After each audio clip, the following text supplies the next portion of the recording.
Вот такая вот проблема появилась. Это означает, что какая-то неисправность с подсветкой номера. Включаем свет, чтобы там ничего не замкнуло. Идем разбираться. Если следовать инструкции, то нужно вставить какую-то плоскую шлицевую отвертку и двигать вправо. Она не хочет двигаться. Может, туда подальше нужно вставить куда-то. Не хочет. Сейчас попробую двумя руками.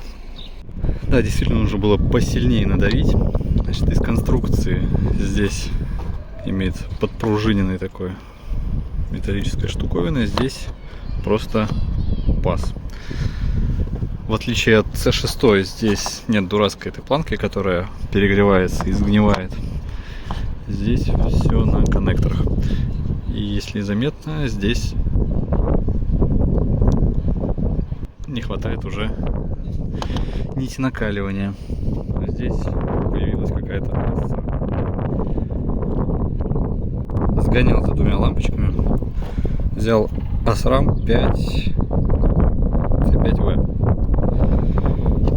Вот теперь, значит, по поводу диодов. Здесь проверка идет по сопротивлению. Соответственно, только если с какой-то обманкой ставить, просто какая-то дешевая лампочка светодиодная здесь не заработает. Так, а теперь как его обратно установить?